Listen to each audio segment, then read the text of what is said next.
जरा सा तूफान देखकर घबराहट आपके चेहरे पर हो सकती है। तूफान को देखकर आपके पैर भी कांप सकते हैं, लेकिन खून में उबल रहे देशभक्ति के जुनून के आगे ये तूफान और बवंडर कुछ भी नहीं। जब मैं देश की हिफाजत के लिए लड़ रहा हूं तो मेरे चेहरे पर गर्व से भरी मुस्कुराहट और दुश्मन को खत्म करने का जुनून हो।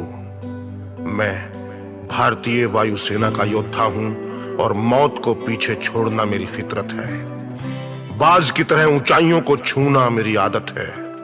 आसमान की ऊंचाइयों से दुश्मन पर नजर रखना और भारतीय अंदाज में उन्हें जवाब देना दिल को तसल्ली देता है। जब भारतीय वायुसेना का सम्मान इस सीने पर लगता है तो सीना गर्व से चौड़ा हो जाता है।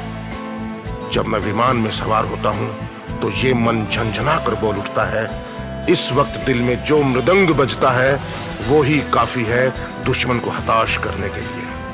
मन बोल उठता है, अब तेरी नजर बाज की तरह होनी चाहिए, सीना बब्बर शेर की तरह होना चाहिए, विमान की चाल पुष्पक जैसी और इरादा हिमालय की चोटियों के समान होना चाहिए। दिल और दिमाग बस एक ही बात कहता है, नभः स्पर्शम दीप्तम। अपने डर को भी जोश और जुनून में बदलकर जो हौसला वायुसेना के जाबाजों में आता है, बस उस समय दुश्मन की खैर नहीं होती। जब भी अगले जन्म की बात होती है तो मैं अपने आप को भारतीय वायुसेना के जाबाजों के बीच ही खड़ा पाता हूं और फिर मैं यही कहता हूं कि वायुसेना का जवान दल है, बल है, थल है, नभ है, अग्नि है। वायुसेना का जवान आदि है, अंत नहीं है। भारत माता की जय।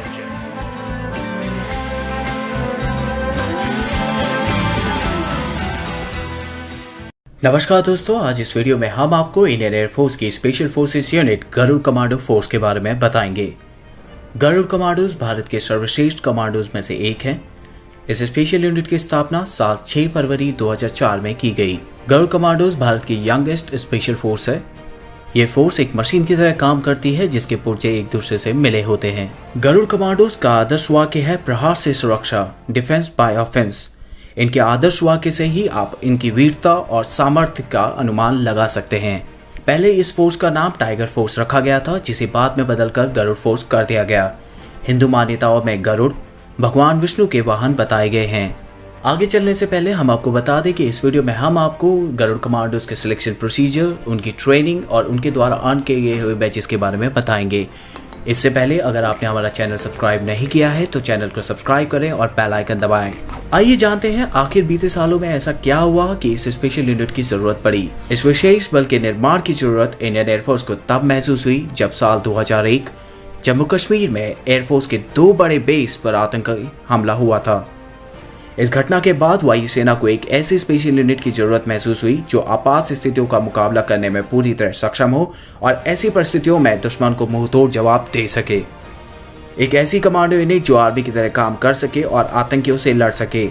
तो अक्टूबर 2002 में इस प्लान पर काम शुरू हुआ और साल 2004 तक फोर्स बन गई। सितंबर 2003 में भारत सरकार ने जब इस फोर्स को मंजूरी दी तो सबसे पहले 100 वॉलंटियर को ट्रेनिंग दी गई, जिनमें से 62 आखिर में चुने गए। जैसे आर्मी के पास पैरा कमांडोज होते हैं, इंडियन नेवी के पास मार्कोस होते हैं, उसी तरह इंडियन एयरफोर्स के पास गरुड़ कमांडोज होते हैं। शांति के समय गरुड़ कमांडोज का प्रमुख कार्य भारतीय वायुसेना के एयरफील्ड की रक्षा करना होता है। गरुड़ कमांडोज की स्ट्रेंथ को बताना मुश्किल है, लेकिन अनुमान लगाया जाता है कि पठानकोट हमले के बाद इनकी संख्या को 1100 से बढ़ाकर लगभग 2000 के करीबन कर दिया गया। आइए अब बात करते हैं गरुड़ कमांडोज के सिलेक्शन प्रोसीजर के बारे में। एक गरुड़ कमांडो बनना आसान काम नहीं है। जिस तरह इंडियन आर्मी के पैरा और इंडियन नेवी के मार्कोस स्पेशल यूनिट को ज्वाइन करने के लिए वॉलंटियर करते हैं, वहीं गरुड़ कमांडोज की एंट्री डायरेक्ट होती है। गरुड़ कमांडोज वॉलंटियर नहीं होते। इस स्पेशल फोर्स को ज्वाइन करने के लिए इनकी सीधी भर्ती की जाती है, जिसके लिए समय समय पर एयरमैन सिलेक्शन सेंटर द्वारा एडवर्टीजमेंट निकाले जाते हैं। एक बार गरुड़ फोर्स ज्वाइन करने के बाद कमांडोज पूरे करियर भर गरुड़ में ही रहते हैं। इसके लिए एक लंबे समय तक यूनिट के पास बेहतरीन जवान रहते हैं। अगर आप गरुड़ के लिए अप्लाई करना चाहते हैं और इसके बारे में अधिक जानकारी प्राप्त करना चाहते हैं तो आप इंडियन एयरफोर्स की वेबसाइट careerindianairforce.cdac.in पर अप्लाई कर सकते हैं। आइए अब बात करते हैं गरुड़ कमांडोज की ट्रेनिंग के बारे में। गरुड़ कमांडोज को लगभग 2.5 से 3 साल की कड़ी ट्रेनिंग के बाद तैयार किया जाता है, जो इंडियन स्पेशल फोर्सेस की सबसे ज़्यादा वक्त की ट्रेनिंग है। मुश्किल भी इतनी जितनी मार्कोस और पैरा कमांडोज की होती है। इनकी ट्रेनिंग देश की कई ट्रेनिंग अकेडमी में होती है, जैसे PTS parachute training school Agra, navy का डाइविंग स्कूल और इंडियन आर्मी का CIJW counter insurgency jungle and warfare school, commando school Belgaum और high altitude warfare school. Training में शरीर को फौलाद बना दिया जाता है। ट्रेनिंग के दौरान फिजिकल से ज़्यादा फोकस मेंटल ट्रेनिंग पर होता है। सबसे काबिल बनने के लिए गरुड़ ट्रेनीज को जबरदस्त ट्रेनिंग और कड़ी परीक्षा से गुजरना पड़ता है। ट्रेनिंग के दौरान गरुड़ कमांडोज का ड्रॉप आउट रेट 40 से 50% का होता है। ये जरूरी नहीं जो जवान गरुड़ के लिए सिलेक्ट किया गया हो वो गरुड़ कमांडो बन ही जाए। सबसे पहले चुने गए गरुड़ ट्रेनीज को 3 महीने की बेसिक ट्रेनिंग दी जाती है, जो कि एक प्रोबेशनरी ट्रेनिंग है, जिसमें चुने गए सैनिकों की छटनी होती है। एक फुली ऑपरेशनल गरुड़ कमांडो बनने के लिए ट्रेनी को लगभग 3 साल का समय लग जाता है। इसके बाद शुरुआत होती है स्पेशल ऑपरेशन ट्रेनिंग की। अगले फेज की training special frontier force, Indian army के पैरा कमांडोज, इंडियन नेवी के मार्कोस और NSG के साथ दी जाती है। जो इस फेज में सफल होते हैं वे अगले दौर में जाते हैं। इतनी सख्त ट्रेनिंग में सफल रहने वाले जवानों को फिर आगरा के PTS पैराशूट ट्रेनिंग स्कूल में भेजा जाता है। गरुड़ कमांडोज को मिजोरम के CIJW counter insurgency jungle and warfare में भी ट्रेनिंग दी जाती है। इसके अलावा गरुड़ कमांडोज को हर तरह के युद्ध के लिए तैयार करने के लिए ट्रेनिंग के अंतिम दौर में इन्हें भारतीय सेना के पैरा कमांडोज की स्पेशल यूनिट के साथ ऑपरेशनल एक्सपीरियंस के लिए अटैच किया जाता है, जहाँ वे अन्य बारीकियों को सीखते हैं।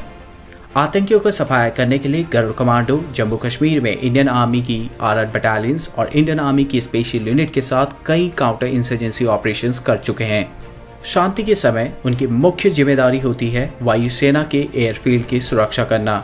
भारतीय वायुसेना के गरुड़ कमांडोज दुनिया के सबसे बेहतरीन और खतरनाक हथियारों से लैस होते हैं। आइए अब बात करते हैं गरुड़ कमांडोज द्वारा अर्न किए गए बैजेस के बारे में। सबसे पहले बात करते हैं पैरा जंप विंग के बारे में। गरुड़ कमांडो इंडियन आर्मी की पैरा SF और मार्कोस की तरह पैरा विंग पहनते हैं। ये विंग राइट चेस्ट पॉकेट पर नेम टैग के ऊपर पहना जाता है। इस बैच का मतलब होता है कमांडो एयरबोर्न फोर्सेस का हिस्सा है और एयर ड्रॉप ऑपरेशंस के लिए पूरी तरह ट्रेंड है। आइए अब बात करते हैं गरुड़ कमांडो बैच के बारे में, जिसे गरुड़ विंग बैच भी कहा जाता है। जिस तरह इंडियन आर्मी के पैरा कमांडोज बलिदान बैच पहनते हैं, उसी तरह Garud commandos Garud wing badge पहनते हैं। ये एक गोल्डन कलर का बैच होता है। इसे हमेशा लेफ्ट चेस्ट पॉकेट के ऊपर पहना जाता है। इस बैच को पाना हर सैनिक का ख्वाब होता है। गरुड़ कमांडोज बैच को पाने के लिए कड़ी मेहनत और शरीर तोड़ देने वाली ट्रेनिंग से गुजरना पड़ता है। Maroon beret. Indian armed forces में कई प्रकार की बैरेट पहनी जाती है। मरून कलर की बैरेट सिर्फ भारत में ही नहीं बल्कि दुनिया भर की एयरबोर्न फोर्सेज को रिप्रेजेंट करती है। इंडियन आर्म फोर्सेज में पैराशूट फोर्सेज के पर्सनल को मरून बैरेट पहनने की इजाजत होती है। मरून बैरेट पीस के टाइम पहनी जाती है, ना कि ऑपरेशंस के टाइम। जब एक Garud trainee successfully training complete कर लेता है तो उसको मरून बैरेट दी जाती है। स्पेशल फोर्सेज बैच, ये एक शोल्डर टाइटल है जिसमें स्पेशल फोर्सेज लिखा होता है। इस स्पेशल फोर्सेज के बैच को राइट और लेफ्ट स्लीव्स में पहना जाता है। 2.5 से 3 साल की कड़ी मेहनत के बाद एक गरुड़ ट्रेनी जब सक्सेसफुली कमांडो बन जाता है, एक गरुड़ ट्रेनी इस बैच को अर्न करता है। इस बैच में स्पेशल फोर्सेज लिखा रहता है। इससे पता लगता है कि कमांडो स्पेशल फोर्सेज का हिस्सा है। अगर इस वीडियो को लेके आपके कुछ सुझाव या सजेशन है तो कमेंट सेक्शन में ज़रूर शेयर करें। अगर आपको ये वीडियो पसंद आई हो तो अपने फ्रेंड के साथ शेयर करें और चैनल को सब्सक्राइब करें। अगर आप भी गरुड़ कमांडो बनना चाहते हैं और इसके बारे में ज़्यादा जानकारी प्राप्त करना चाहते हैं तो आप इंडियन एयरफोर्स की वेबसाइट पर विजिट कर सकते हैं। अगर आप मेडिकल स्टैंडर्ड के बारे में जानना चाहते हैं तो डिस्क्रिप्शन में हमने लिंक दिया हुआ है। आप उस लिंक के थ्रू इंडियन एयरफोर्स की वेबसाइट पर जाके मेडिकल स्टैंडर्ड्स के बारे में जान सकते हैं।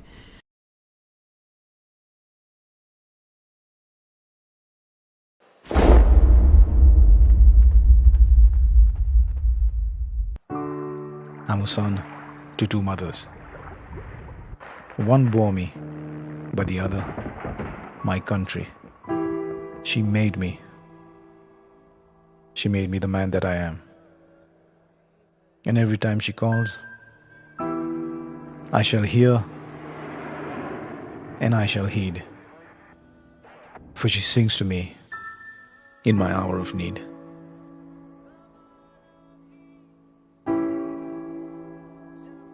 तू ही सब कुछ, तू ही जान मेरी, तेरे हाथों की लकीरों में तकदीर मेरी, तू जो हारी है हार मेरी, उठे सर भी मेरा जो हो जीत तेरी।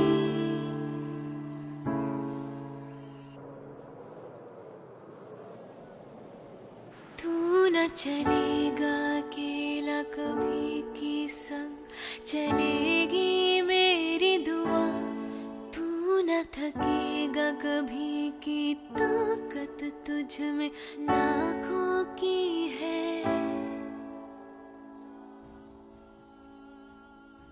तू चलता चल तू